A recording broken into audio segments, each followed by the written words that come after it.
Hello there. Now, this will be the seventh instalment of the Conquered and the Proud series, this overview of Roman history and the rise of the Roman Empire and how this changed Rome, how this changed the provinces that were incorporated within the Roman Empire, and how it changed the lives of those who lived next door to it. It's been a little bit of a gap since I did the last one on the Gracchi, but hopefully in the future, once all these things are up, people will just be able to go from one to the other and view the whole series, or at least substantial chunks of it. I mean, these are long talks, so I wouldn't want anyone to think of sitting down and sitting through, what will it be, 24 videos lasting more than an hour in one sitting, obviously. So today we're going to talk about Caius Marius and his career and what was going on in the last couple of decades of the 2nd century BC. But just to go back and recap a little bit with what we did with the Gracchi last time. Now, obviously, their careers marked a turning point in the fortunes of the Roman Republic, though one that was much clearer with hindsight than at the time. These were men from a very prominent aristocratic family who got the office of tribune of the plebs, were elected to that office, and then embarked upon reform programs. Now, in itself, this wasn't new, but the scale and scope of their reforms and the determination with which they forced them through and the determination with which their opponents tried to block them at every stage was unusual. That was new. Now, you can argue one way or the other whether the Gracchi, and particularly Tiberius Gracchus, had the best interests of the Republic at heart. I tend to rather favour them, and I think particularly in Tiberius's case, I think, yes, he was an ambitious politician, but he also thought, these are real problems facing the Republic. I want to sort it out. I want to solve this issue. I want to improve the lot of many of my fellow citizens to allow them to be more successful contributing parts of society and parts of the Republic, so that they will go on to father the next generation of Roman soldiers, the next generation of Roman soldiers who will continue to defend the Republic, to expand its power, and to allow Rome to prosper. And that he wanted things to work properly as he felt they should. Like a lot of politicians of all sorts of persuasions, they will often refer back to the past and tradition, and this is how it should be. That's fairly normal, and very often both sides will be doing it, but drawing opposite conclusions as to what the past is supposed to signify. And with Caius Gracchus, again, he's obviously coming to this after his brother has been murdered, and is reacting to that. So some of his measures are determined to protect himself, but also to avenge his brother. So there's an element where that's a little more complicated, but even then, you can make a good case that most of his legislation was actually for the good of the Republic, or at least intended to be. There is always that difference between the aspirations of any politicians and what in reality is the impact of anything they actually do, any laws they bring in. But the key fact with the Gracchi is that both of them died violently. Tiberius in a spontaneous riot where he was lynched by his cousin, or a mob, leading a mob of senators and their supporters, dependents and the like, and you had his head caved in with a chair leg, or a stool leg, or a table leg. Caius Gracchus, everything is more organised and larger scale. The violence is edging towards almost civil war. It's not quite there, but it's a lot nastier, it's a lot bloodier, and it's also far more considered. Now, quite possibly each side still thought at that point that the other would back down. There is a lot of brinkmanship in these situations and a tendency to underestimate the determination of your opponents. But the point is, each side escalates this until it ends in death and mass slaughter and subsequently executions of people arrested for involvement. So whatever else the Gracchi achieved, whatever else they meant to achieve, their careers set this precedent that Roman politics could again be violent in a way that it hadn't been for many centuries. And if you really didn't like someone, you could declare a state of emergency, and that suspended normal law legitimized the killing of that person and their supporters if they didn't back down at the last minute, which, being Romans, they're not inclined to back down easily. So there are lots of bad precedents. This is something where there is a lesson for the modern world, in that very often you will see political leaders, particular political parties, doing things seemingly on the assumption that only they will be the only ones that will ever do this. They aren't setting a precedent that once you've done this to someone that you either dislike or feel is a genuine threat to the state, that somebody else of different political leanings might not do it back to you, and your supporters might not adopt the same methods. Anytime you break the rules, anytime you break the unwritten conventions that are so powerful in any political system. There is the law, but the law can be interpreted, twisted more easily. But most of it relies upon people playing the game by the rules that they all accept and not breaking those, not stepping over that certain line. Now, the opponents of the Gracchi had very definitely stepped over that line, and then Caius Gracchus had gone a bit further, and then his opponents had gone even further again. So this set rather ominous precedents that didn't immediately bear fruit, but will do so. And again, some of this is hindsight. We can see that there will be an escalation of violence until you get to civil war, dictatorship, and the rule of emperors, but that's, a century's time. Nevertheless, Romans living at that time, and politically active Romans, are living with the knowledge that politics now can lead to killing of other Romans in a way that before 133 wasn't a real possibility. It was maybe an idea people could consider, but it hadn't happened. Now this is reality. You know that it can happen. And if it can happen to Tiberius and Caius Gracchus and their supporters, well, maybe it can happen to you. Maybe you can do the same thing if you've got someone you oppose so strongly that you can actually use violence, that if you might consider it the last resort, but nevertheless it is there. So that's the major change that the Gracchi ushered in, and it again, this is above and beyond whatever you think about their reforms and their intentions and the impact of those. Quite a few aspects of the Gracchian land reform persisted. We can't really go into the details, and the sources are not good for the sort of political back and forth in the following decade where elements of it had changed, there's limitations, but nevertheless quite a lot. Large amounts of land within Italy were redistributed. Publicly owned land was given out in parcels to settlers who were citizens. That did change the settlement pattern of Italy to some extent. It did provide a better livelihood for a lot of poorer Roman citizens, but it didn't by any means end the problem of poverty of those who are unable to support themselves on the land because they either lack enough land to keep themselves and their families going, they're unable to work it, or they're simply in debt and they're bought out. Large numbers are still flocking to the city of Rome itself or going abroad. And many of the root causes, this influx of money from provincial expansion, from exploitation of the provinces, the continuous influx of very large numbers of cheap slaves providing a labour force, and the markets that have been opened up for large-scale farming with all these provincial communities and beyond, the allied kingdoms, the tribes beyond that. The economy has changed, society is changing because of this imperial expansion. That background is still there. The Gracchi did not provide a remedy to all of that. So they helped to solve some of the problems, they relieved some of the tension, but much of it is still there.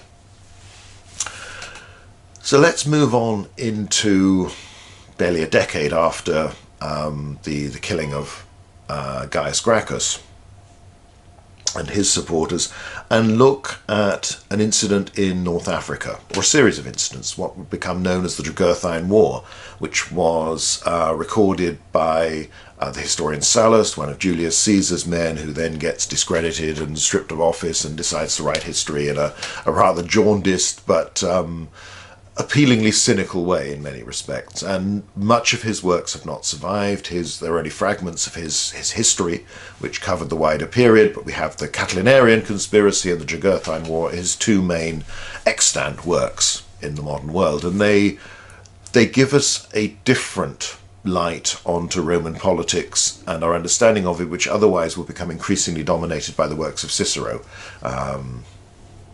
who is invaluable, but also clearly represents one distinct perspective. Sallust represents his own distinct perspective, but it's a slightly different one. Now, this is one of those wars, like so many from the sort of middle parts of the 2nd century BC onwards, that doesn't go too well for Rome, particularly in the beginning. And it's all about the kingdom of Numidia. Now, if you think back to right at the start, when we were talking about the aftermath of the Second Punic War, the Numidian prince Massinissa had switched sides from the Carthaginians to join the Romans. He played a major role in helping Scipio Africanus defeat Hannibal at the Battle of Zama, and been rewarded by Rome for that. And in the next few decades, he lives a very long and full life. He actively and loyally supports the Romans. He sends auxiliary troops, he sends grain, he sends elephants and other things to help the Roman war effort in various campaigns, for instance in Macedonia against the Seleucids. There are periodic points of friction between Massinissa and his successors and the Carthaginians. The Romans tend to be called in to arbitrate, and they always find in favour, more or less, of the Numidians. So Numidia is not a province, it's not governed by Rome, but it has been a friendly allied kingdom that the Romans have favoured on many occasions. Problem is that, as is so often the case of royal succession, Massinissa was supposed to be still fathering children into his 80s. He has a big family. The succession proves difficult. Brother fights brother. And several phases of civil war are fought as different leaders try to get the throne of Numidia. Now, in the main, the Romans don't mind as long as whoever wins is favourable to Rome. But nevertheless, problems come from this, because in 112 a half-brother Jugurtha fights against one of the legitimate. Jugurtha's mother wasn't a wife of the Numidian king. Fights against one of his half-brothers who is legitimate in that sense, and he holds up in the city of Cirta, the brother. Jugurtha besieges him. Now, within Cirta, which is one of the main cities of Numidia, there are large numbers of Roman and Italian traders, and these actively involve themselves in the defence of the city. They support the brother against Jugurtha, and they help him to hold out for a long time. But in the end, they also then sense the way the wind's blowing. They think, well, Jugurtha's persistent. Jugurtha is someone who has served as in charge of an allied contingent at Numantia in the Celtiberian War under Scipio Aemilianus. So Jugurtha has some experience of Rome and Romans and the Roman way of fighting. He's a proven war leader. He does have a very good success record, and he's probably the ablest and certainly the most ruthless of the contenders for the throne. The Roman traders persuade the defending brother that it's better to negotiate with Jugurtha, talk to him, say, let's go to the Romans for arbitration, let's go to Rome, the Senate will decide this, and everybody's life will be guaranteed up until then, and property. The brother surrenders. Jugurtha promises to accept these terms, but breaks his word. He kills the brother, he massacres the Romans and Italians. Again, details are always hard in these sorts of circumstances, whether this was a situation that got out of his control, or whether he quite consciously just thought, well, I don't care what I've said. You're my enemy, you're going to stay my enemy, you're not going to be alive to be a problem anymore. But this provokes outrage back in Rome, and it's a reflection of the number of people within Roman society who now have connections working in the provinces or the allied kingdoms beyond the former provinces of the Roman Empire, who are abroad, who are out in this wider Mediterranean world that is now dominated by Rome but not directly ruled by Rome.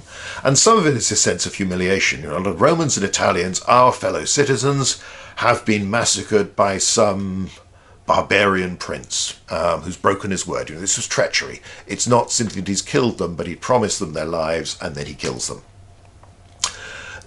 The senatorial attempts to investigate the matter are compromised, as there's talk of bribery, and various tribunes, particularly a chap called Memmius, uses the office of tribune in the more expanded sense that the Gracchi had shown was possible. So he directly attacks these senators, accuses them of accepting bribes, of corruption, has them put on trial.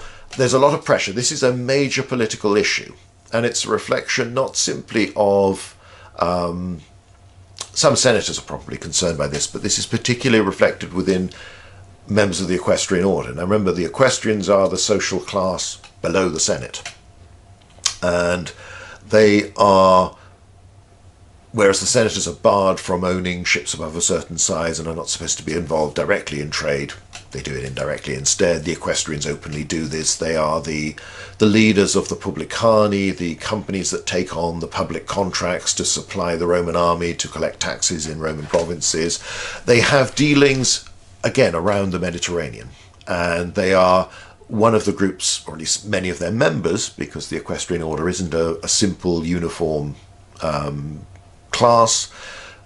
They are benefiting from this, and they are profiting a lot, and as part of the exploitation of Roman dominance, whether or not it's the direct exploitation of Roman rule in the provinces and taxation, or just that sense that Rome is the power, the people you have to listen to, that Romans trading in these areas will be treated much more warily, with more respect than anybody else, because you don't want to upset the Romans.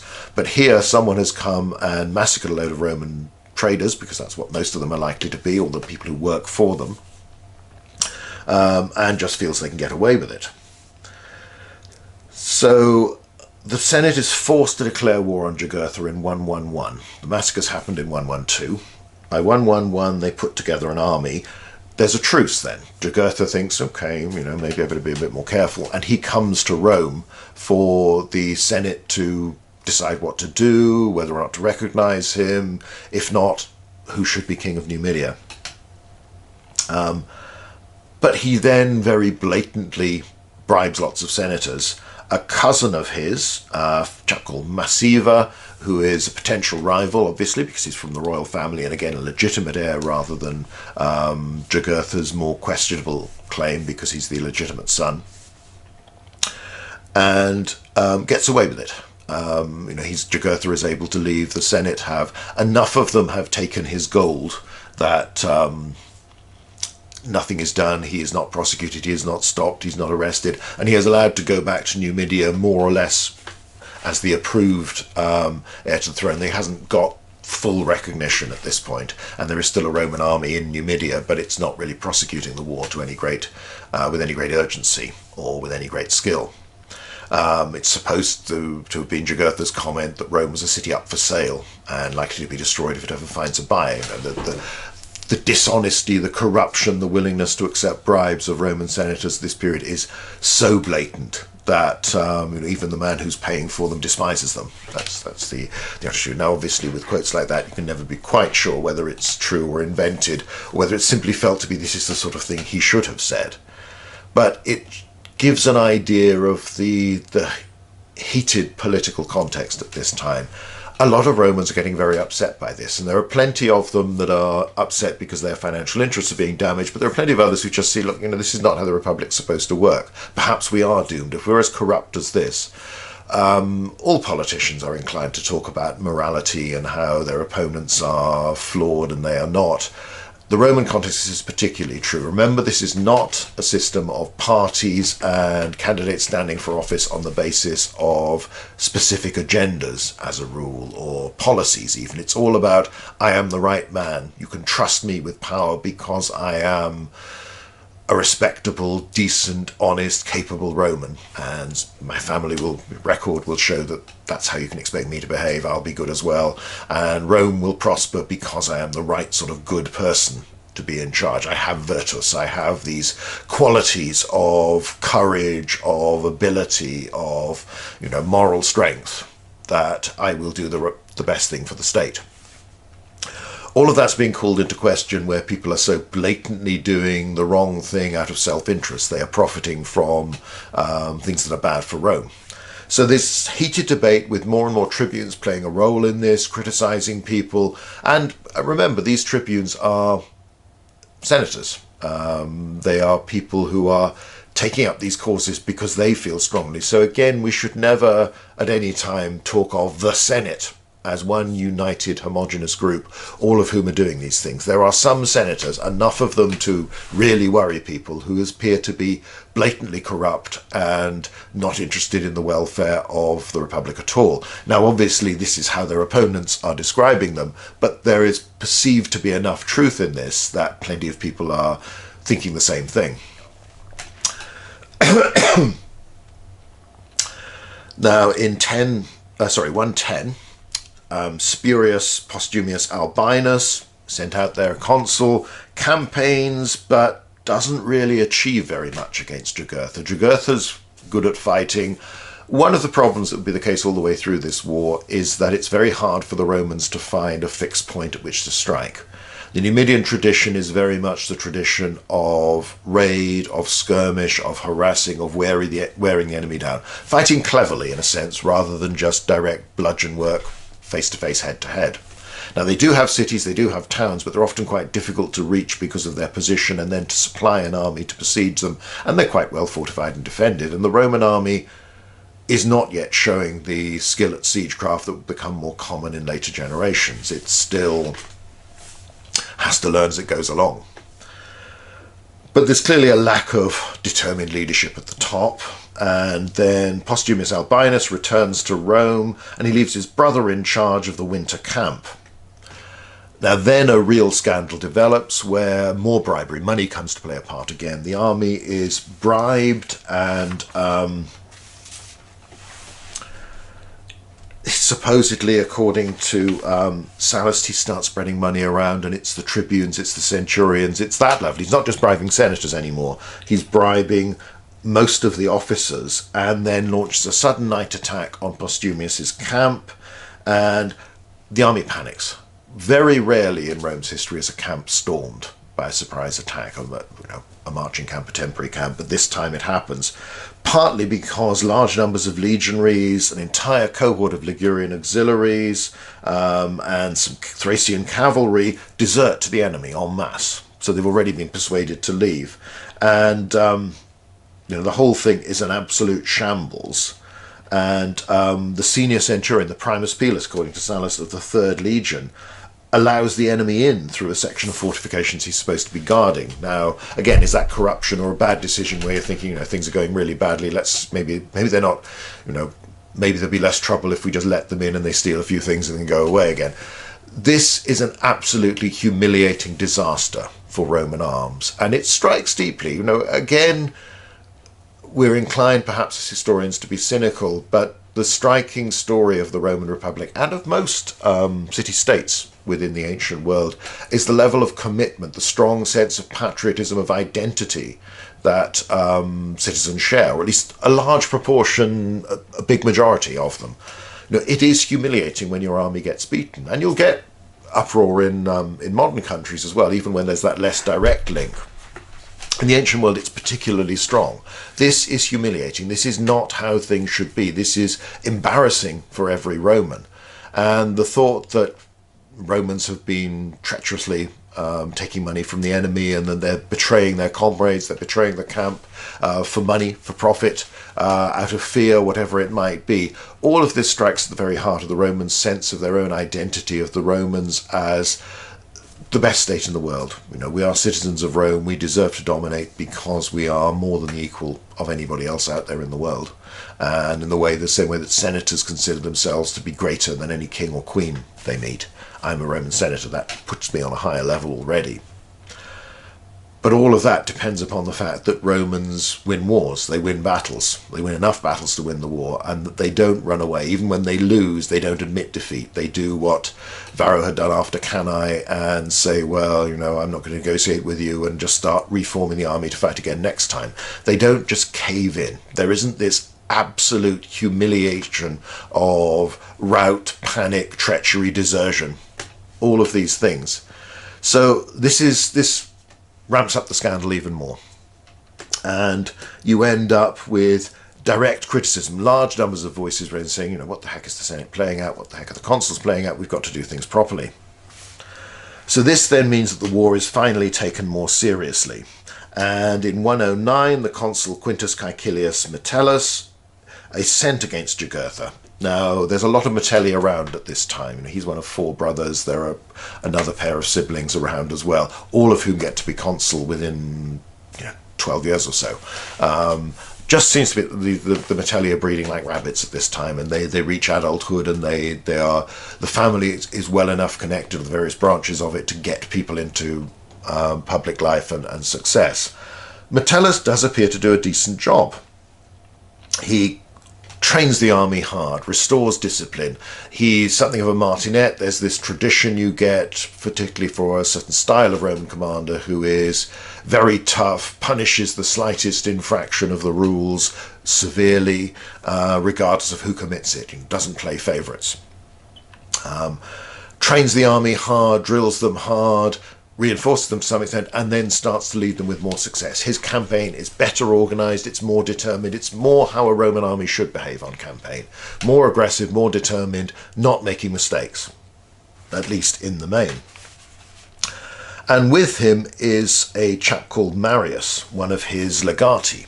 The legati are your senior subordinates. They're men you can choose in the main, and they have, legatus is the same word as ambassador. It's representative. It's someone who has authority, imperium, delegated from the commander-in-chief, the proconsul, who has it invested in him because of his post. Now, Marius is an interesting chap. He is the first in his family to go into politics at Rome.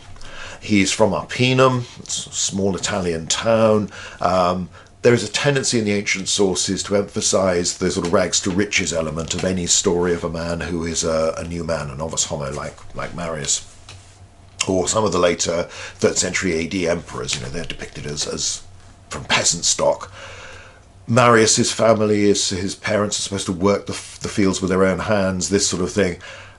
Probably all of this is exaggerated. What we're dealing with is local country gentry. They're quite well-to-do family in a small town, but that's all they are. They're not quite well-to-do in the great city of Rome. No one in the family has gone into Roman politics. No one's ever been in the Senate or anything like that before. But Marius has ambitions. He has again, some of it's vague as to how many years. He may have been serving in the Celtiberian War before Scipio Aemilianus turns up and besieges Numantia. He's certainly there at Numantia. There are stories of Scipio Aemilianus praising him for his turnout, his kit, his behaviour, watching him fight and win a single combat with a Celtiberian. Always with these sorts of tales, there's not a lot of detail. We don't have really good, reliable near contemporary accounts of the campaign that are in any detail. Nevertheless, Marius has done pretty well for himself. He gets elected to be quaestor, so he gets enrolled in the Senate. He's also been tribune before now, and he's taken up some popular causes. Again, a lot of these issues that have been raised by the Gracchi and then are created by the land reforms of the Gracchi and other reforms. Marius is involved in taking up some of these on a little bit on both sides. There's an element where he's trying to encourage voters to vote with their conscience rather than under pressure by, anybody threaten them, particularly anyone who knows them, by meaning that the sort of little bridges they walk across when they're going to drop their ballots in are made a little wider, so anybody who is over the rails trying to threaten you and glare at you is a little bit further away. Again, we don't know too many of the details. We don't know how successful a lot of these things were. But Marius has been successful as a soldier, successful as a politician, particularly for someone starting from nowhere by Roman standards. He is the new man, the novus homo. There has never been a senator, let alone a consul, among his family. And there seems to be a connection with some of the Metelli, but again, you've got to be careful about pushing it too far. I think he's associated with them, he's been helped by them, but no Roman politician is ever fully controlled by anybody else. And some of this is hindsight.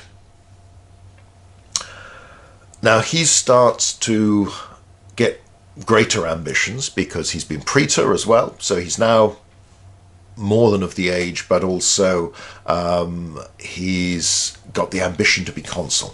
And he wants to stand for the consulship of 107, and he wants Metellus to let him go and back him, if possible. But Metellus has got a useful subordinate, doesn't take him seriously, and there's supposedly this scathing comment on, be time enough when my son's ready to stand for the consulship for you to do it. And his son's still very young, so it's basically dismissed, forget about it, you've done well, be satisfied with that. You're not one of us, but maybe in the future, maybe your family will go on to that, but don't try and climb too high. Marius starts to criticize Metellus's conduct of the campaign in letters, and there's another scandal. On the whole, Metellus's campaign has been going quite well, but when you occupy some of the towns in Numidia, you have to garrison them, and then that starts to stretch the army rather thinly.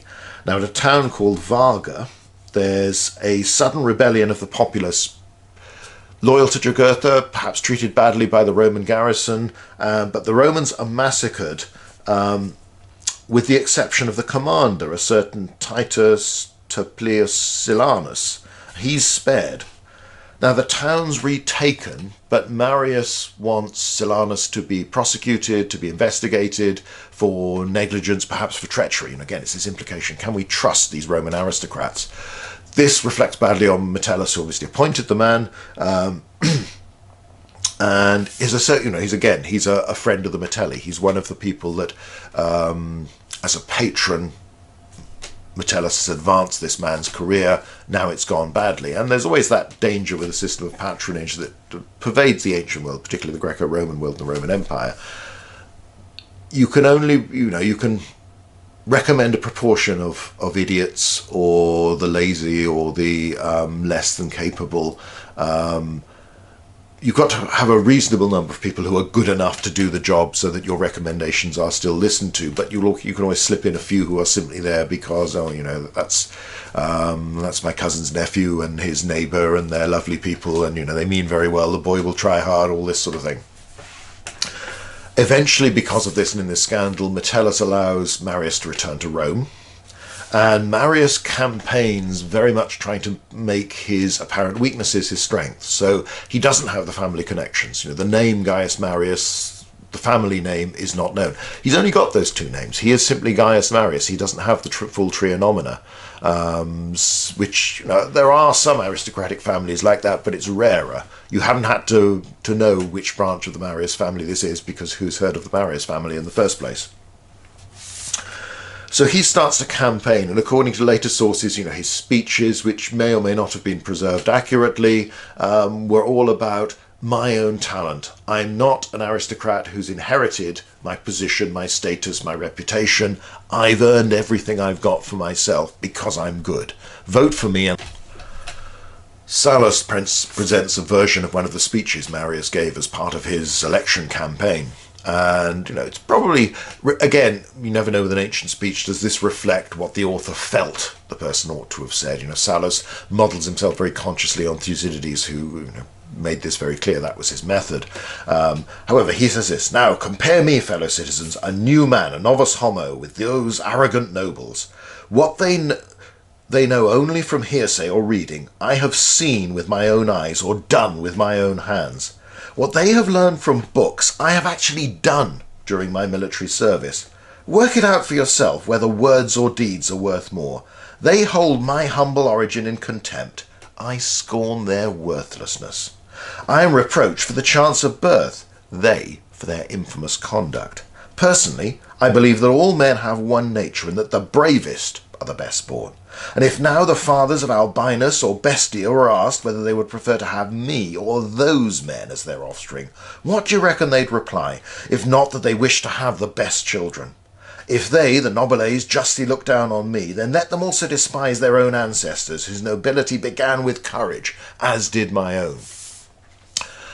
Again, the emphasis in the campaign is very much on personal ability, personal attributes. I'm good. I've learned the hard way how to soldier, how to win, how to fight. I can command an army. I can bring this war to a victorious end. I'm not someone who's just relying on what my father, my grandfather, my great-grandfather did.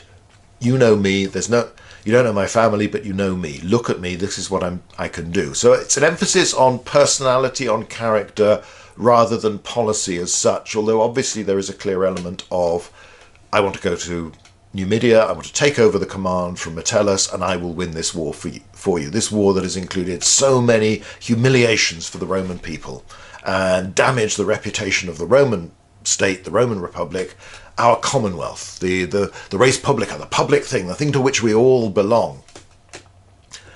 I will end this. I will give us the victory that we ought to have had years ago.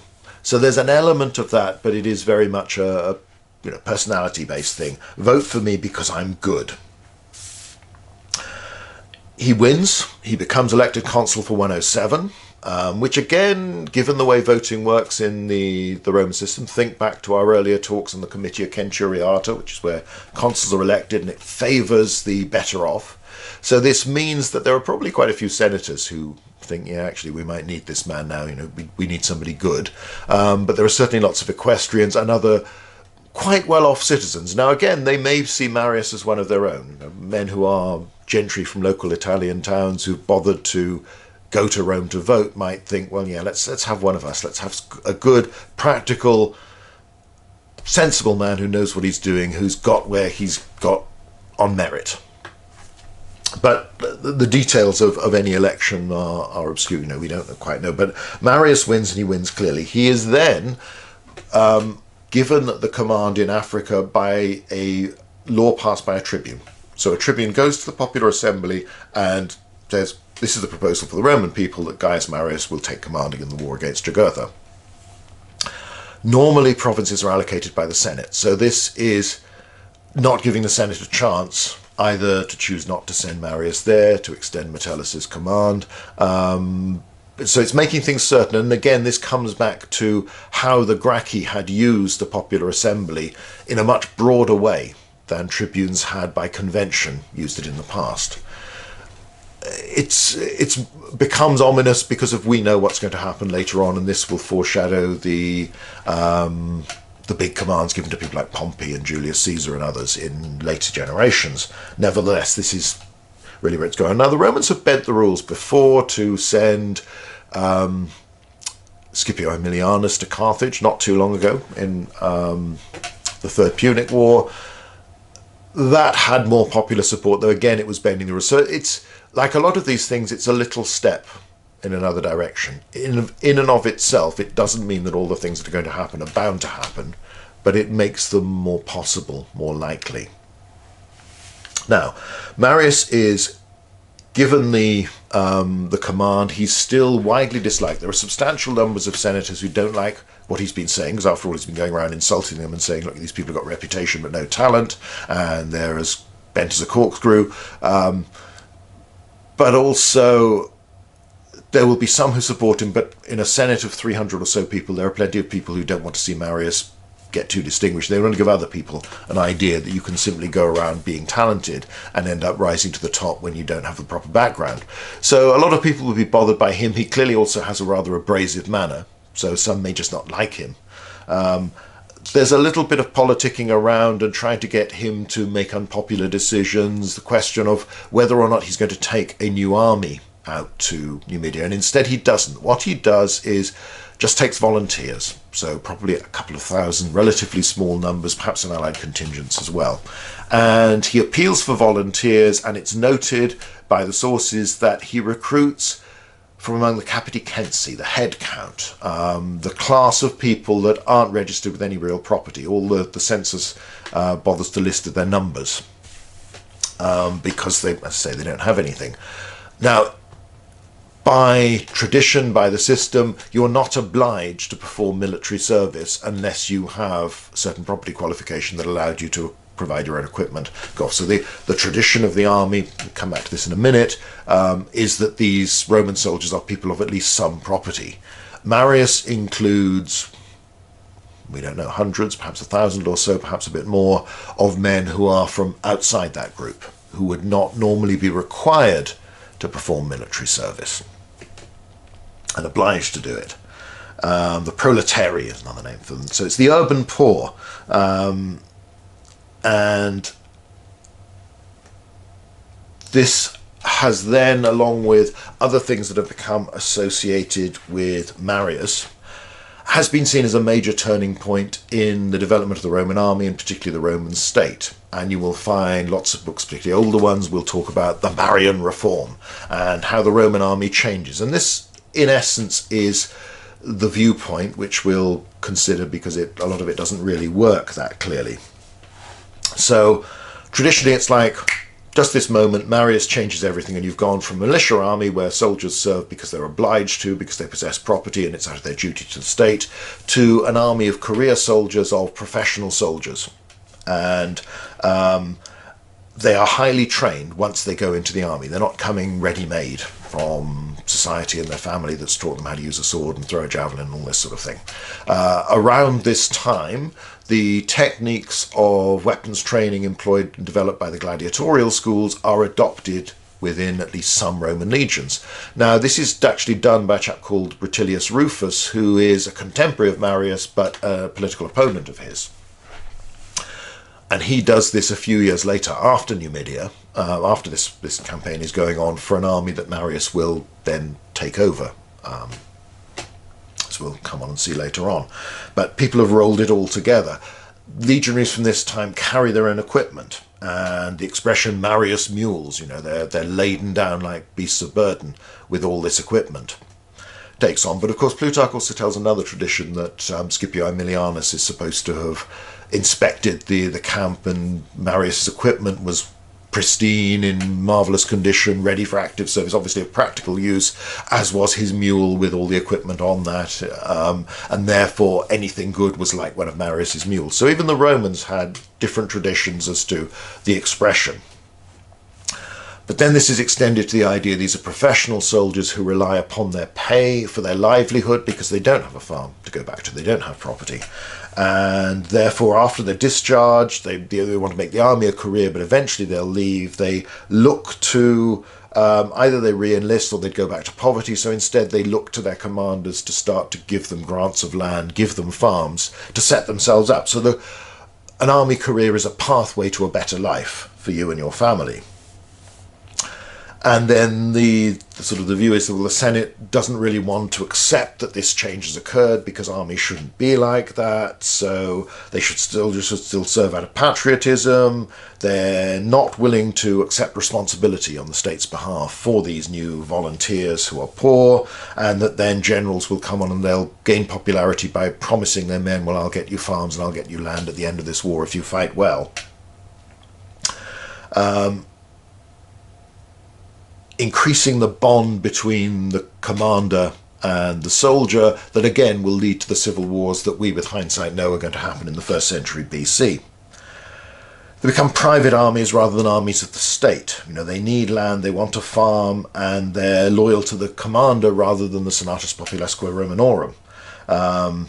So a general who could reward his veterans gets a huge force, almost an army of clients, and who will vote or who will fight for him, escalating this spiral of violence within the Roman Republic. So Marius's reform becomes a big, big deal for generations of scholars. And it was a huge turning point where suddenly the army becomes a potential threat to the state. Civil war becomes a possibility in a way it had not been in the past.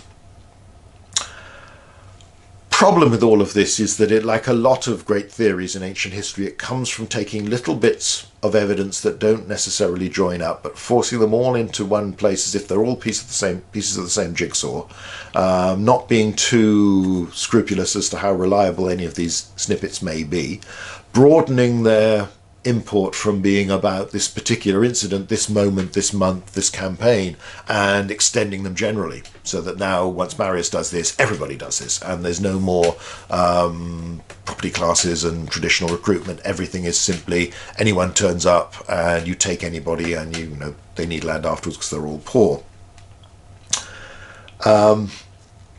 And now there's also background to this, about which we need to express some caution. There has been a modern tendency for several generations to be reluctant to attribute any major change to one person or one moment. Now, there's a lot to be said for this caution, but you do have to be a little bit careful. However, in the case of Marius, an awful lot has been forced together to make this picture, and for quite a long time people have pointed out that there are significant issues, that change is much more gradual. So there have been successive reductions of the minimum property qualification required for service. So there's been this sense of having to extend more broadly because otherwise we can't recruit enough people. Remember, Tiberius Gracchus, in his campaigns for the land redistribution, talks about the problem of where our soldiers are going to come from. You know, Roman soldiers are fighting for farms they don't possess anymore because their little farms have been swallowed up by the big latifundia, the big estates, and now, you know, people are too poor, so they're not going to be eligible for military service if this keeps on. We need to create and restore this class of small-scale farmers that have been the backbone of the Republic for many years.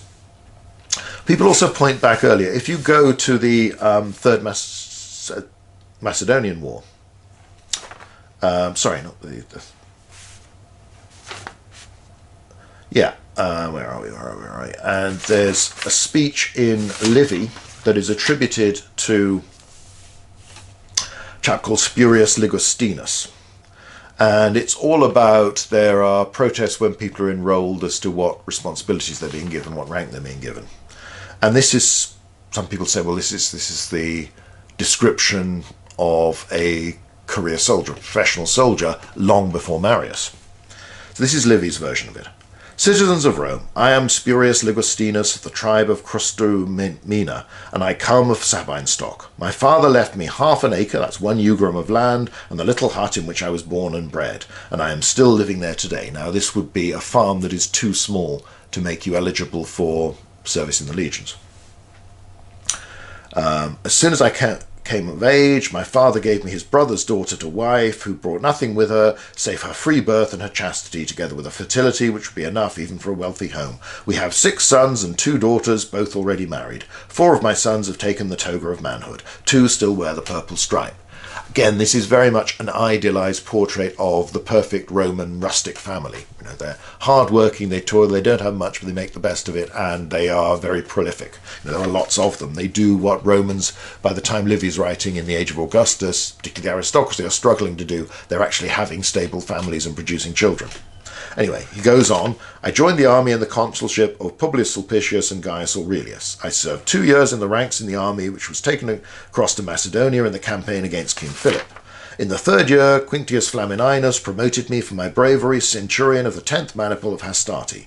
After the defeat of Philip and the Macedonians, when we had been brought back to Italy and demobilized, I immediately left for Spain as a volunteer with the consul Marcus Porcius.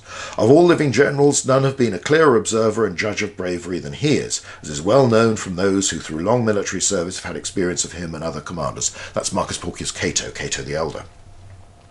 This general judged me worthy of being to be appointed centurion of the 1st maniple of Hastati. I enlisted for the 3rd time, again as a volunteer, in the army sent against the Aetolians and King Antiochus. Marcus Aquilius appointed me centurion of the 1st century of Principes. When King Antiochus had been driven out and the Aetolians crushed, we were brought back to Italy. Twice after that I took part in campaigns where the legions served for a year. Thereafter I saw 2 campaigns in Spain, one with Quintus Fulvius Flaccus, the praetor, the other with Tiberius Sempronius Gracchus in command. That's the father of the Gracchi. I was brought back home with Flaccus, with the others whom he had brought back with him from the province of his triumph on account of their bravery, and I returned to Spain because I was asked to do so by Tiberius Gracchus. 4 times in the course of a few years I held the rank of senior centurion. 34 times I was rewarded for bravery by the generals. I've been given 6 civic crowns, the corona civica traditionally for saving the life of fellow citizens. I have completed 22 years of service in the army and am now over 50 years old. But even if I had not completed all my service, and if my age did not give me exemption, I would still be right for me to be discharged, Publius Licinius, since I could give you 4 soldiers as my substitutes. So this is when he's been conscripted later on and doesn't want to, and there's a feeling that the army is drawing on the veterans rather than recruiting more fairly. So this is often held up as the professional soldier before Marius, before supposedly the army became professional. You have to be a little bit cautious because this is Livy writing nearly 2 centuries later. It is, as I say, a very idealized portrait of good traditional Roman virtue. This is the sort of people we ought to be. These are the sorts of people who've made Rome great. You know, he spent 22 years in the army and he's still had 6 children. You know, he's obviously writing some very, very affectionate letters to his wife. Sorry, 8 children, 6 sons and 2 daughters. One thing to note is that this is less the career of a professional soldier than the career of a professional officer. He's only been in the ranks for a couple of years. He's very quickly promoted to centurion and then serves as centurion for the rest of his career. So he is the sort of expert that you want. Whenever you're raising a new Roman army, you've got to train it, you've got to get it ready. So having people like Spurius Ligustinus who've done it before and who are well practiced at shaping an army up, getting a legion together, and then leading it into battle, that's very, very useful. So it is professional officer, and the rise of the professional officer is something that's likely to occur earlier perhaps than the professional soldier, because the way the Roman system works with this constant renewal of every year you decide how many legions you're going to keep, how many legions are you going to raise, how many you're going to discharge. Lots of armies are being raised and formed and put together on a frequent basis. Therefore you need the people who are very good organisers and trainers and are good at getting men accustomed to be able to cope on campaign. That's interesting. It's also emphasised how much he volunteered. So assuming Livy's estimate is right, and that he's first of all volunteered when he didn't have to, that's the implication, or he's been conscripted when he wasn't really eligible, but he hasn't complained too much or felt that he couldn't. He's willingly gone off to serve. And that's the point. I've done this because I want to serve the Republic. As he increased in rank and as he took part in all these successful campaigns, something else we sometimes forget about is that he would have then shared in the plunder of many of these wars, which in the case of the ones against the Seleucids, the ones against Macedonians and elsewhere, could be quite substantial profit. A centurion gets a much bigger share of the plunder and the spoils than a soldier in the ranks. So we can't say, because he doesn't mention it, whether his property has actually increased as his career has gone on to put him within the category of men who should be eligible to service. But there are professionals before Marius. The problem is it's very hard to quantify. There are certainly professional officers. How many professional rankers there are that people who just said they like this life or it's all they've got, so they will keep on enlisting and volunteering. Marius was not the first Roman commander to appeal for volunteers. Others have done it before. Scipio Aemilianus has done this before in the Numantine campaign. And so this is within the tradition. We're also not sure, there's no real indication in our sources. It always tended to be assumed, well, Marius does this and then everybody does afterwards. But no, our sources don't tell us that. They still just talk about the dilectus, the levy, the raising of an army. And this expression will continue in use into the imperial period in the Principate. So we don't really know what that meant and how specifically the Romans are using it. So whether there are armies that are still raised, ideally, from everybody eligible for military service. Clearly, being a Roman citizen still carries that obligation, and you will see cases of units raised in the provinces from the Roman population that's resident there. You know, they're still obliged to do their military service. They're encouraged to enlist. How much compulsion was required, how much this was, yes, fine, that's my obligation, I'm coming forward, how much enthusiasm there was, very hard to say. We don't have the details.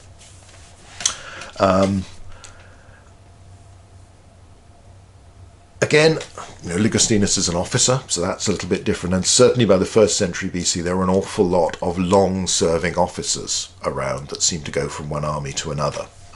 For the same reason, that these people are very useful to have. They were becoming experts. So we don't really know how much of a change in the longer-term sense that Marius reforms meant. Partly because other things are going to happen in the 1st century BC quite early on that may well have more drastically influenced the society of the whole Italian peninsula, something we'll look at in the next talk when we look at the social war. So Marius probably marks a stage in the process, but it's much more limited. And this also connects with what we come on to next, is obviously you've got to think about the military aspect of this as well. How does the army change? And the Roman army certainly does change. If you look at the Roman army described by Polybius to the one described by Caesar, they are different. There isn't an utter break with the past. There are developments. You can see this as a sort of logical progression from one to the other. And some of these changes may have come in under Marius, but again, Marius may well simply be representing what's already become best practice. So the army that's different as it emerges, and again we've got to be a little bit careful because we can't quite trace to what extent it changes just because of what Marius is doing. How much has actually become normal beforehand, or how much of the older practices continue afterwards. Some things do seem to happen.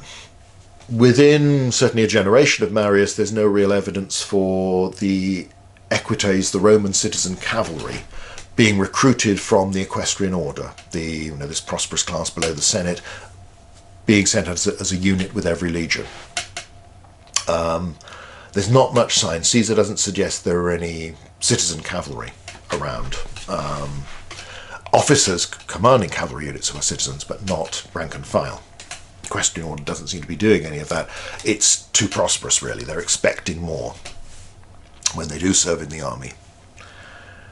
So you have that change. You also, the distinctions in equipment between the hastati, principes, triarii, and the velites, the light troops, those all vanish. The names retain, or at least remain, at least the hastati, principes, and triarii, or pili as they will later be called, and they are institutionalized in the rank structure of the centurions, the organization of the centuries in the Legion of the Principate, so it lasts that way through. But whereas the triarii in the past have been equipped with spears, that seems to cease to be. By Caesar's day, certainly, and probably at some point before, and quite possibly already by Marius's day, whether or not he institutes it or simply follows what nearly everybody's doing, you have every legionary as a heavy infantryman who is equipped with helmet, shield, mail, most likely occasionally scaled, but most often mail armour, and carries a pilum, a heavy javelin rather than the spear of the triarii. Velites have gone. But there may be signs that we're moving towards that earlier on. The Gracchi dealt with equipping soldiers, providing them with clothing as much as anything. Because again, the longer you serve in the army, the more any clothes, boots, equipment you bring with you is going to wear out and need to be replaced. And it's in the interests of the army to make sure they're replaced with something that is of a good standard. Now, if you look back to some of the exciting archaeology that's coming out of Spain, the locating of the Baecula battlefield from the Second Punic War, one of the indicators of this are the hobnails from Roman soldiers' boots, and that's proving true of a lot of battlefield sites. These things seem to fall off a lot under stress, and you can mark these, but they suggest a degree of standardization which wouldn't be surprising for an army that's been in Spain for a long time. So a lot of equipment is having to be supplied by the state to replenish what's worn out. So the state has been doing some of these things. It's been issuing kit, and by Caesar's day, probably long before, you're no longer expected to come with your own equipment, your own armour, your own helmet, your own shield. You are provided with these, and you are trained how to use them. That's what Rutilius Rufus is doing with introducing the gladiatorial school methods.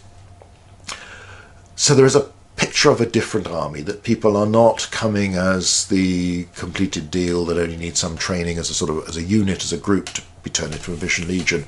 You are now more of an army where you're expected to come in, be trained, be equipped by the state, and put into this unit, organised, and then led and fight effectively.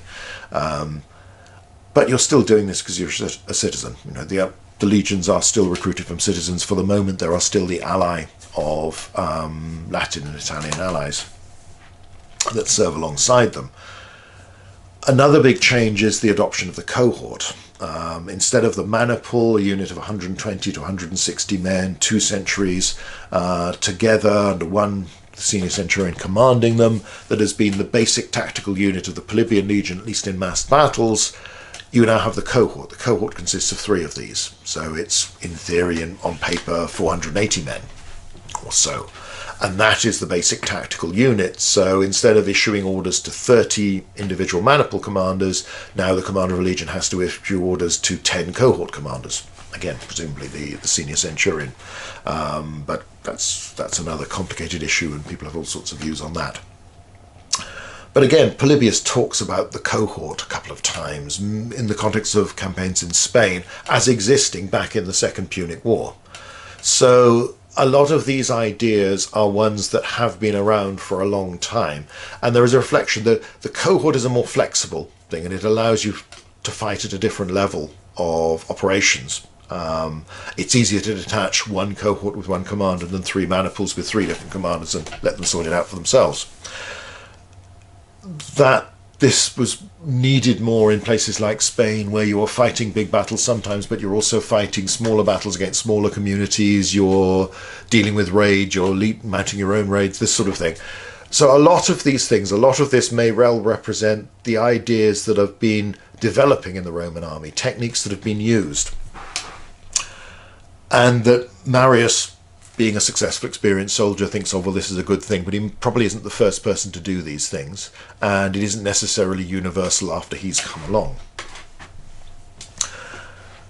On the whole, there is an increase in the flexibility of the system, and in time, and by Pompey's day, Caesar's day, there will be an increase in the overall standards of professionalism, skill, training, technical skill, siegecraft, that Roman legions will display. But it isn't an instant thing that Marius just flicks a switch and suddenly the army is like that.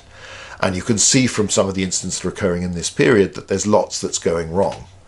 So the Marian Reform is something that I don't really think there's anyone much who represents it in the way that it used to be represented. You can look in the reading list for some suggestions as to look at this in more detail, and there's recently one particularly good book that's, I think, deals with this and pretty much demolishes the idea of a Marian Reform as a big deal.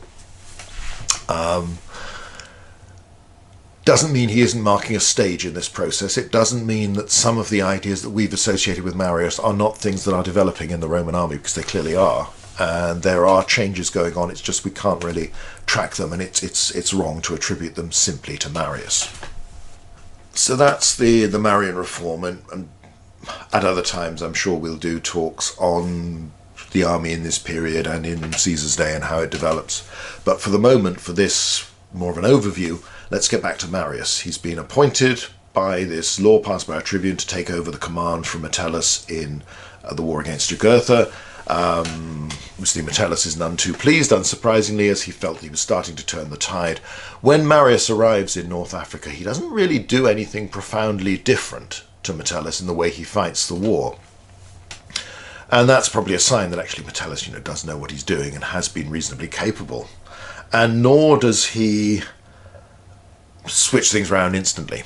So he arrives in 107, he campaigns aggressively, he attacks strongholds, he captures some of them, he wins some fights, wins at least one major battle, but he can't inflict a decisive defeat on Jugurtha. Jugurtha keeps on fighting. And in fact, it won't be until 106 when King Bocchus of Mauritania, who'd allied with Jugurtha and been given a big chunk of territory as a result, decides that actually, I don't think Jugurtha's useful anymore, starts to negotiate with the Romans, and Marius's quaestor, a chap called Sulla,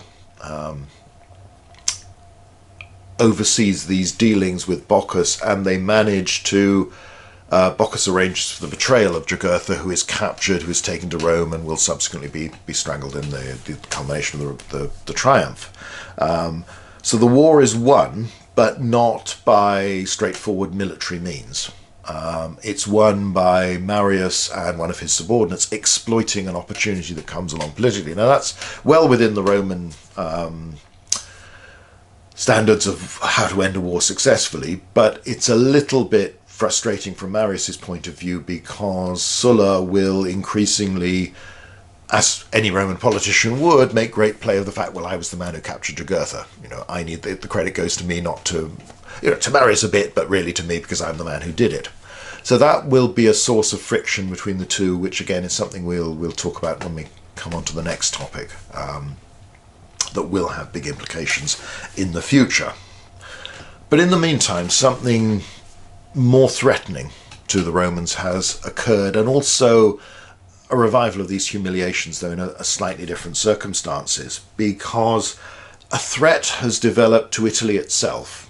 Jugurtha had come to Rome and bribed lots of senators, and he'd killed Italians and Romans in Numidia, but he wasn't a threat. He wasn't going to attack Italy. He wasn't going to attack Rome itself. In the end, ultimately, he probably wanted recognition by the Romans. He just wanted to fight his way to power, kill all his opponents, and then the Romans would accept him as king, because better to have him as a friend than anything else, and he'd be a loyal ally then.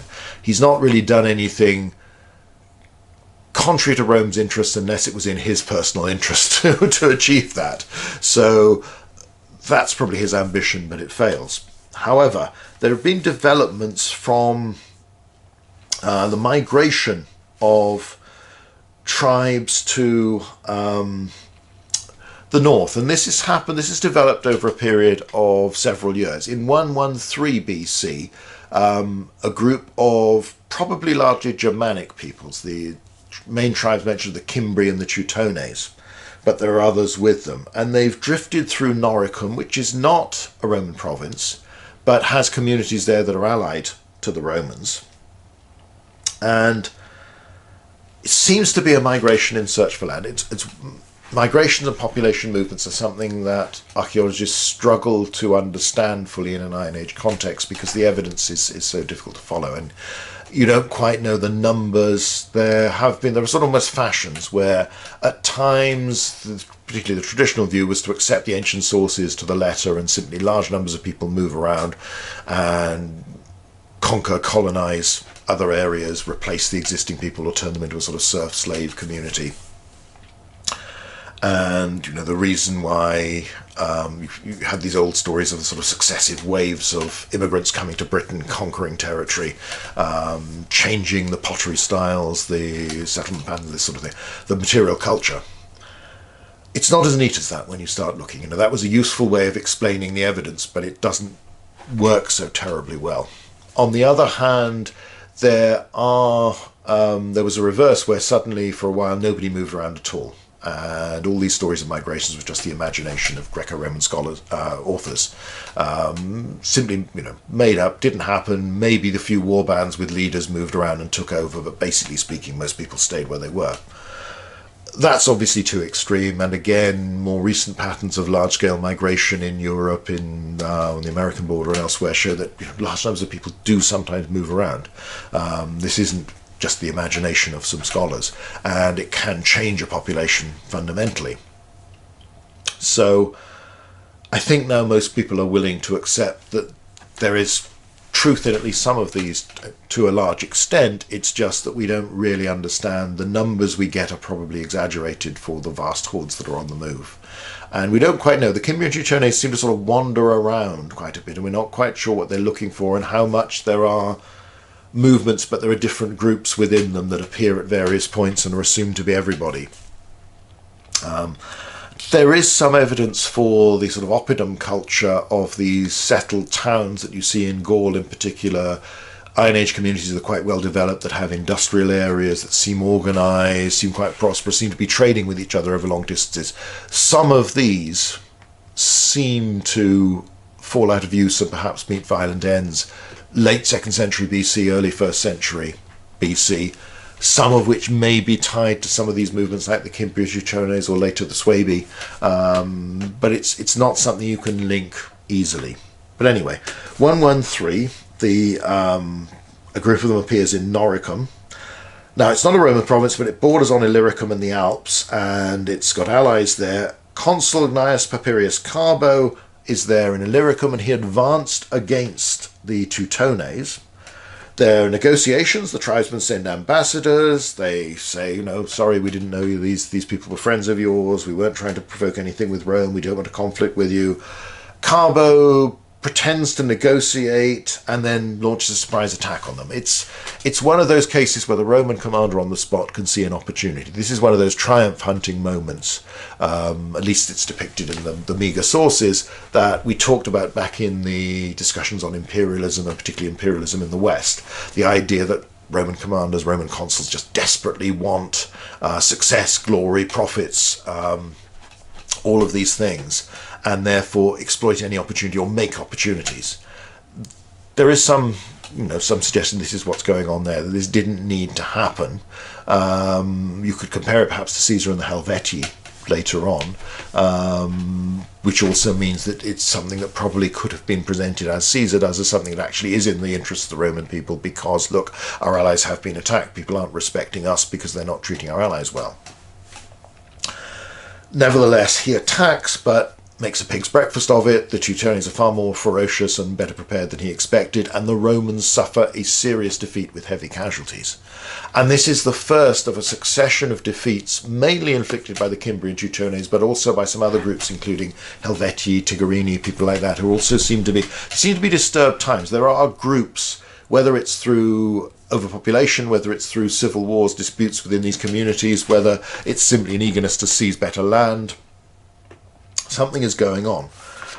In the next few years, 5 Roman armies will be defeated, virtually destroyed. Culmination coming in 105 at the Battle of Arausio, Orange in southern France, where 2 consuls have combined their armies, faced the Cimbrian Teutones, and the armies are virtually wiped out. The sources compare the casualties to Cannae, so we're probably talking tens of thousands of dead. Arausio joins Cannae as the sort of archetype of Roman disaster in a way that Carhai, that modern scholars tend to focus on, doesn't later on. Something I've talked about in the videos on the Roman Persia, the Eagle and the Lion book, and there's that longer one on Carhai. So for the Romans, this was one of the real disasters, and the scale of it was appalling. And it's there, it's in southern Gaul, it's not too far away, there's no reason these people aren't coming to Italy next. And it revived all sorts of memories of the sack of Rome in the 4th century BC, the emphasis in the sources that, okay, it's filtered through, it's Plutarch writing more than 200 years later, is in the savagery. He talks about the cavalry of these barbarians. They're wearing helmets made to look like the gaping jaws of fearsome wild beasts, the heads of fantastic creatures, which topped with feathered crests made the wearer look taller. Now, we haven't found helmets really like that, apart from the crest element, and that is the idea. They are supposed to make you look bigger. They're also equipped with iron breastplates and white shields which gleamed in the light. For throwing, each man had a javelin sharpened at both ends. For fighting at close quarters, they wielded large, heavy swords. So they are depicted as particularly savage, particularly huge. And of course, they've gained a reputation. 5 Roman armies have been smashed. Nobody's done that to the Romans since the days of Hannibal. And they're inflicting disasters like Arausio that are on the same scale, and they're coming perilously close to Italy itself. So there is criticism of the leaders that have presided over these disasters, because it's just kept on happening. And this is perhaps a much more critical society that has got used over these last decades to intervening, to tribunes and others saying, look, this is wrong, we've got to do something about this, this man needs to be investigated. It's made worse because there's another scandal in that the consul Caepio, who's one of the Arausio men, has captured spoils from the Tectosages, a tribe that are allied with Rome near Toulouse, and he's basically gone to one of their sacred lakes, drained the place, and pulled up £100,000 worth of gold weight. And this has been shipped off to Rome because it's owned by the Roman Republic, supposedly, but somehow the convoy has been ambushed and disappeared and vanished, from plain sight. Suddenly it's not there, and isn't Carbo looking very pleased with himself and rather richer than he used to be? So, it's not just that the consuls are losing, that these senators, these scions of these well-established noble families that have led the Roman Republic for generations are making a pig's breakfast of military command. There seem to be all those same signs of corruption and greed and utter selfishness, putting your own interests, your own profit above the interests of the state, that had been so prominent in the early stage of the Jugurthine War, and that led to such scandal there. So again, when scandal follows scandal, there's a sort of momentum to it where people start to get so fed up that the things you could pardon or think, okay, well, I don't really like him and I don't trust him, but it's not too bad. Now it's suggesting that large proportions of the Senate are on the fiddle and are useless and are incompetent and are simply not providing the leadership that they've always told us that they were born to do. So there's this fear, there's this sense of incompetence, and there's just criticism of the Senate state of affairs. Caepio and the other consul who'd been in command at Arausio are prosecuted by tribune. They're condemned. This chap is Lucius Appuleius Saturninus, and he's doing what the Gracchi, and what people like Memmius and others are doing. He's pushing the boundaries of what a tribune can do as far as possible. He's got groups of supporters that are willing to face off others trying to intimidate them, but also in turn to intimidate to get what they want. He is seeking re-election. He wants to be tribune. He's using it as a basis for a longer period of power than simply 12 months, then on to the next stage of my career. So Saturninus is a major part of that. And another even bigger development, which has precedence in Tiberius Gracchus, of what he tried to do and what Caius Gracchus actually does. From 104 until 100, Marius is elected to 5 successive consulships. And the mood clearly is we've had disaster after disaster, we've had greed, corruption, incompetence. We had all of that in Numidia, we appointed Marius, the war was won. Let's get Marius again. I don't care what the fact he's got no family background, he's good. He knows what he's doing and he's a true servant and capable servant of the Roman Republic. So like him or not, this is the man we need for this moment. This is a crisis. Now, you go back to the Second Punic War, and again, people had multiple consulships in quicker succession. They hadn't been waiting the traditional 10 years between consulship before holding it again. And they had extended commands as proconsuls as well, because it was a crisis, because we needed the best and brightest, but also the Senate had been savaged by Hannibal's victories and had lost so many of its members. There weren't too many other senators around to choose. Now that's not the case. There are still quite a few senators around. It's just that people don't trust them, and they trust Marius. So the rules are broken, and he's not even coming back to Rome to canvass and campaign for some of these re-elections. His name is being put on the list, and everybody's voting for him, at least enough to get him through in his absence.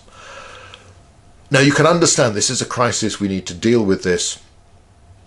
It's just that one basic principle of the Roman political system, that nobody should have access to long-term, let alone permanent political power, is being violated because we think, well, we're doing badly, we need to win. This is an existential threat, really, to the Roman Republic, because when these people start coming to Italy, as surely they will, how are we going to stop them? With people like this in charge, it's going to be disaster after disaster, and Rome will fall again.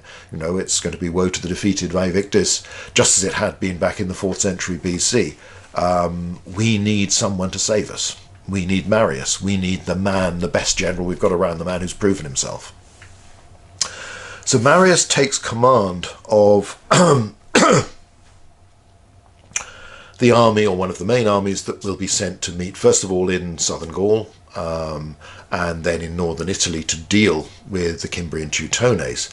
There is a bit of a lull. They've sort of wandered off. They've drifted to, or at least their main parties have wandered through Gaul towards Spain a bit before they turn around and come back. So Marius is lucky, like a lot of successful commanders in history, and as the Romans felt and boasted that good luck, good fortune was one of the key attributes for a successful commander. It wasn't something just to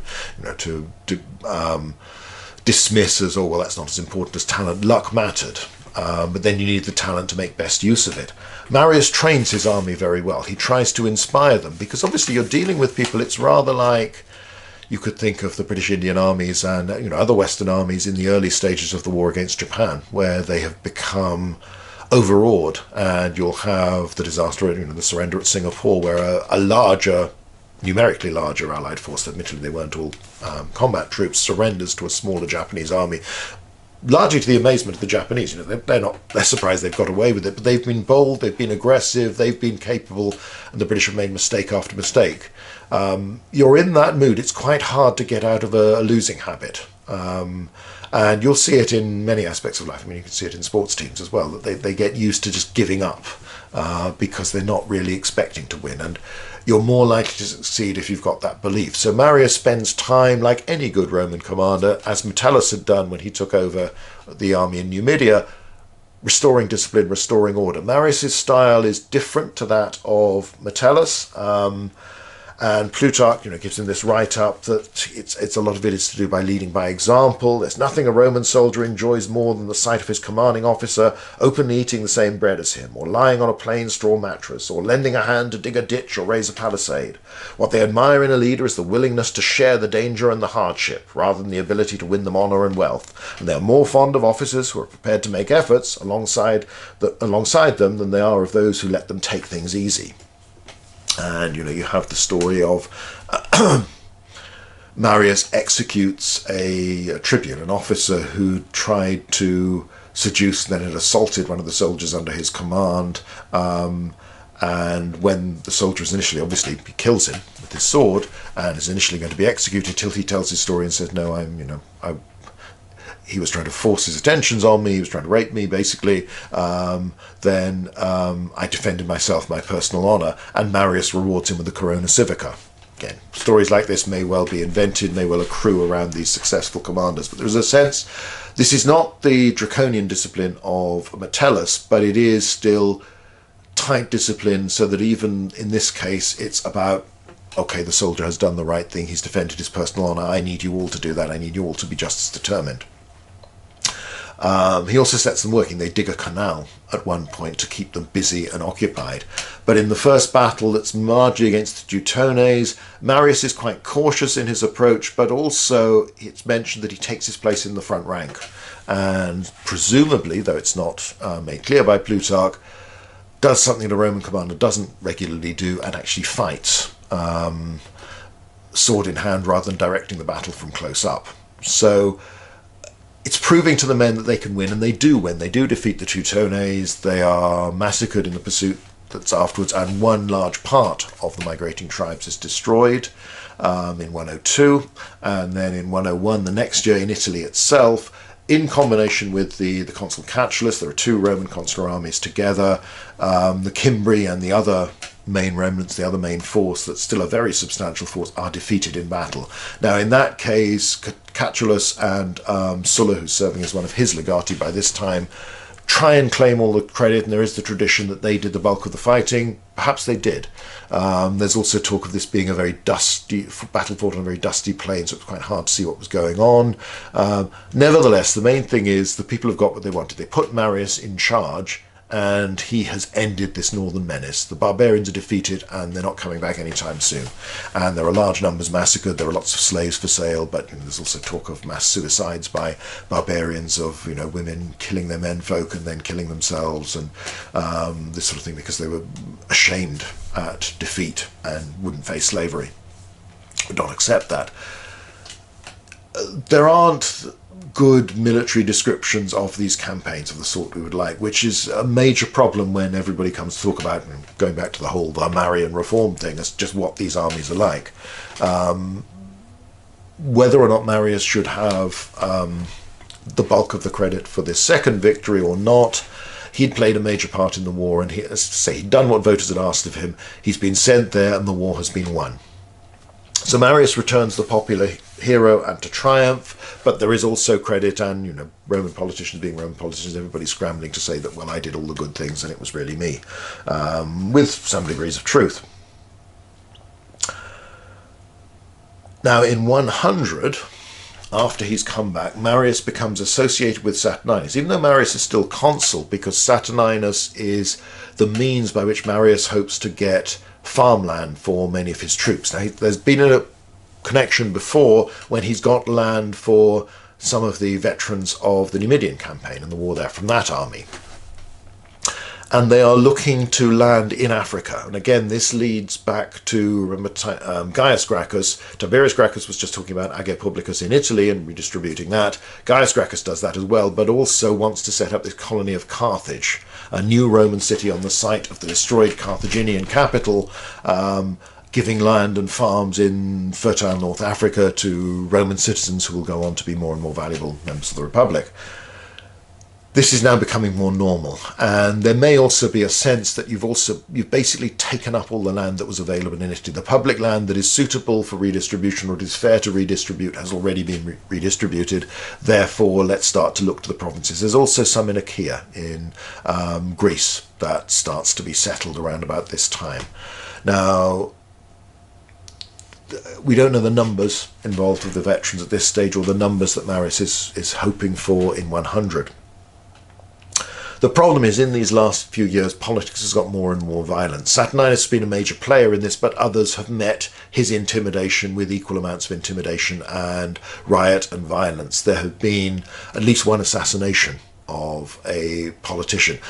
It's things that had happened with the Gracchi, but now it's becoming more commonplace. and Saturninus does build up considerable support.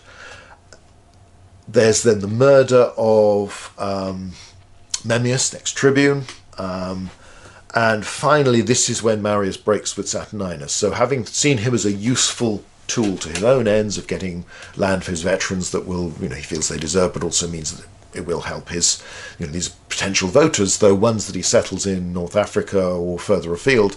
Some of the settlement after the Cimbrian Teutones is in Narbonensis, in what is Transalpine Gaul, that area. It's going to be harder for those people to come back to Rome actually to vote, but nevertheless there's influence, there's connections. There'll be some people with more substantial estates, some of the former officers settled in these areas who might well be able to travel and vote, but that's a concern. There's been opposition. Marius has done that, but then he obviously decides that Saturninus has gone too far, or that he's now politically so damaged and so bad a brand that it's damaging to Marius to keep up the association. So Marius, as consul as well, you've got to remember he's still one of the two senior magistrates of the year, leads the senatorial response to suppress Saturninus. The Senatus Consultum Ultimum, the same decree that had been passed to suppress Gaius Gracchus, again effectively suspending normal law, the need for trials for proper procedure, and allowing you to kill fellow citizens. That is then passed. The Senate declares a state of emergency, normal law is suspended, and Marius leads a very organised, coherent response that defeats Saturninus, arrests Saturninus and his men. They are then imprisoned in the Senate house or enclosed in there for a while, which probably means there's not more than a couple of hundred of them at the most, perhaps fewer than that. At some point in the aftermath, in the subsequent hours or perhaps days, they are massacred.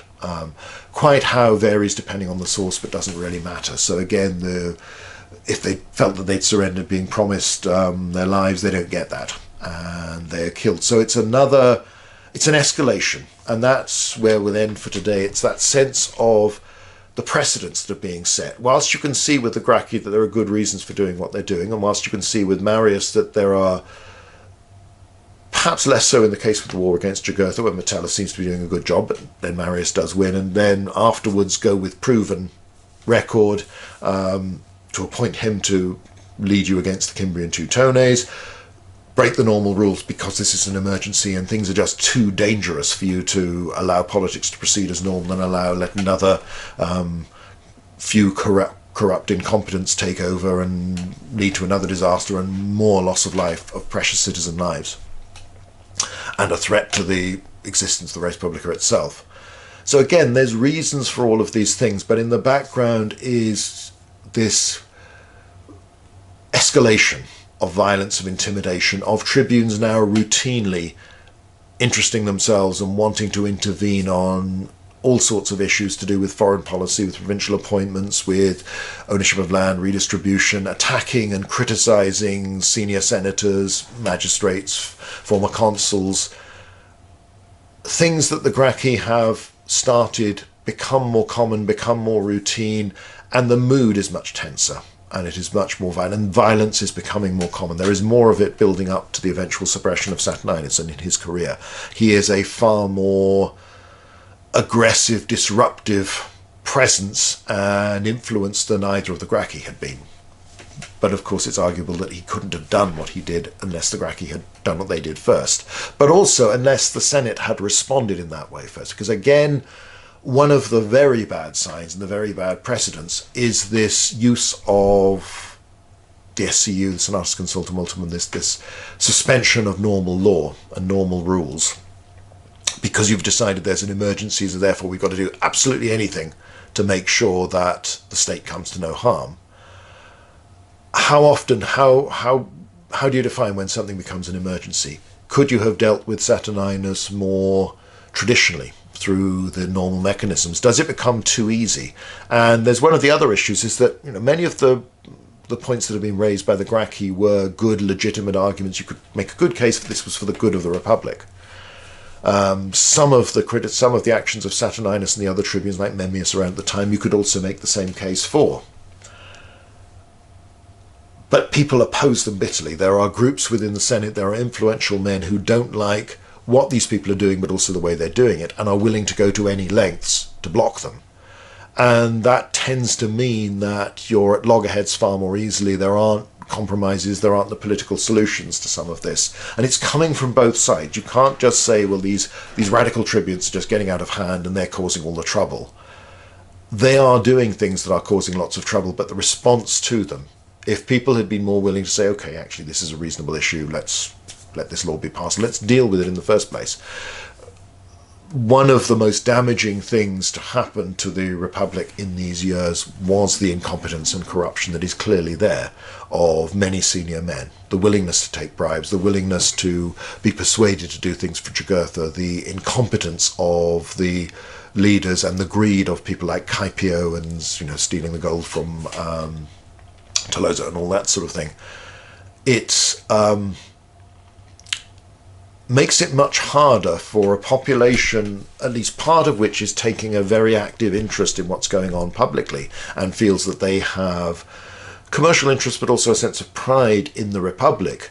When you start to lead badly and when you start to be incompetent and corrupt and you do it off, there's enough of you around there that it creates the impression that, well, they're all like that, or this is the Senate.